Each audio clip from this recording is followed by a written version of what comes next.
Bonjour, c'est en compagnie d'Yves Martineau de l'Association des conducteurs de chiens de sang du Québec. Bonjour Yves. Bonjour Denis. Et Yves, au fil des années, vous faites des recherches à l'ornial, au chevreuil, à l'ours, vous en faites de plus en plus, vous avez de plus en plus d'expérience. On a déjà fait une capsule dans le passé avec toi que quand on arrivait sur une couche, je te voyais mettre la main dans la couche, la main à côté, la main dans la couche, la main à côté. Tu essayais d'analyser si le gibier venait de se relever, partir ou si la couche était vieille. Ouais. Mais aujourd'hui, vous avez un nouvel appareil pour ça.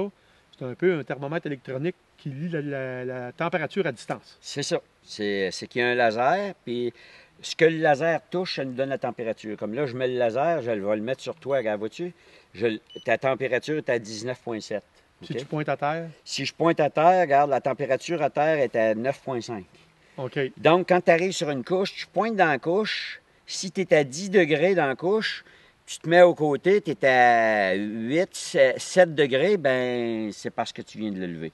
Si je suis pareil dans la couche et au côté, il est reparti tout seul. Ça fait longtemps c'est qu'il pas est frais. parti. Ouais. Pas frais. Mais si il y a 3 degrés de différence, généralement, c'est 3 degrés de différence.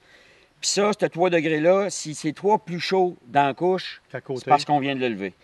Par contre, ça dépend du sol. Un sol humide, c'est à peu près 3 degrés. Mais si vous êtes dans un sol plus haut, plus sec, ben ça peut monter à 7-8 degrés de différence. Ouais, dépendamment du sol. Mais généralement, c'est 3 degrés, c'est pas mal ça.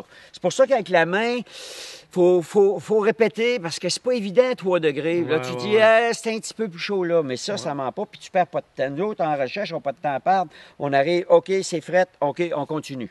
Si on dit, hop, on vient de le lever, on arrête, on attend 3 heures. C'est ça. Fait que tu sais qu'étant donné qu'on vient de le lever, il y a une différence de température de 3 degrés plus. Tu recules, tu attends 3 heures. Tu attends 3 heures. Tu ne peux pas le pousser plus loin pour rien. N'ayez pas peur d'attendre 3 heures. Vous ne perdrez pas votre gibier. S'il y a assez de force pour se lever, là.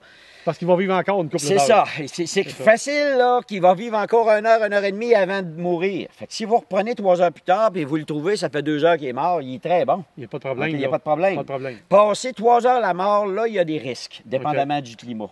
Mais généralement, en bas de 3 heures, il n'y a aucun risque. Aller qui meurt, puis tout, là, quand même, tu reviens 3 heures après, il est mort depuis 1 heure et demie, des fois moins. Puis c'est important d'avoir le bon délai, parce qu'à chaque fois que vous le levez, vous prolongez sa vie. Ouais, tu le pousses de plus loin. Un gibier qui est levé une première fois, c'est pas pire. Une deuxième fois, il commence à allumer qu'il y a quelqu'un aux fesses. Puis le troisième coup, là, il embarque en mode défense. Puis je peux te dire une chose, même avec des chiens, ils réussissent à nous sommer des fois. Okay. Un gibier, il faut le lever le moins possible. Moins tu le lèves, plus vite il décède. Puis moins tu le lèves, moins tu as de risque de le perdre. Parce que lui, quand il embarque en mode défense, il y a toutes sortes de ruses pour te semer. OK. Ça, cet appareil-là, Yves, moi, c'est un Mastercraft. Moi, c'est un Mastercraft. Ça en met toutes les sortes. Écoute, ça s'achète chez Canadian Tower, là, puis normalement, ça vaut une centaine de piastres. OK. Par contre, ça vient très souvent en spécial à 25 piastres. 20-25 piastres. Ah oui? À 20-25 piastres, là, y a pas, tu t'en passes pas, tu mets ça dans ton pack-sac. Puis tu t'apprends pas. Tu laisses ton camion, tu es pris pour une recherche, tu le mets dans ton pack-sac, tu pars. C'est ça. OK. Fait un instrument à posséder pour faire des recherches. C'est ça. Merci Yves. Très bon.